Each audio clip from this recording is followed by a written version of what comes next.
New overnight, Hurricane Beryl is now a Category 4 storm, and the World Central Kitchen is now delivering food and water to areas already hit. So this is video of St. Vincent and the Grenadines. The team got to one of the islands, Union Island, by helicopter. There's still no power or water, and the Prime Minister says about 90% of homes there are severely damaged or destroyed. This morning, we're getting an idea of what that damage looks like. Yeah, so these are satellite images of Grenada as well as St. Vincent and the Grenadines before and after the hurricane moved through right there. You can see as the satellite zooms in some of the damage that was left behind. Now that storm is moving toward Jamaica. The government is telling people to stock up on food, water, and batteries, and the Prime Minister says the whole island is going to be a disaster area. He's also issuing an island-wide curfew between 6 a.m. and 6 p.m. today to keep people safe.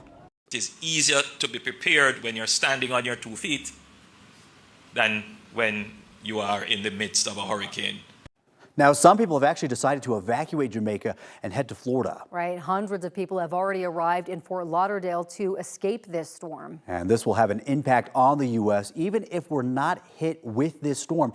Experts actually predict that Beryl could increase the cost of U.S. gas by 5 to 10 cents a gallon over the next week. And now we know parts of Texas could be in the path of the storm, though it would be weaker by then. We want to get right over to Ed Green now. You've been keeping an eye on the path of this storm all week. Yeah, we sure have, and it is headed all the directions you were talking about. Category 4 right now, but still, that means winds are 145 miles an hour, so still a very powerful storm around here. Back to hit Jamaica as it pushes off to the west, and as it does, this will be the worst hurricane to hit Jamaica in almost 17 years. So this is quite a storm we got going on here, and that's the path it's going to take. We had a high-pressure ridge here, and that's what kept it to the south. Now this high-pressure ridge is blowing off to the east, and that's going to let the turn go a little farther north, and that's why we think Texas, southern Texas, Brownsville, or at least close to that, may be under the gun for a landfall Monday at 2 a.m. But as Corey said, it will only be a tropical storm. Still, a lot of moisture comes along with it, some gusty winds as well, and some of that moisture will work its way right up into Colorado. That's the impact that we could see from this storm here.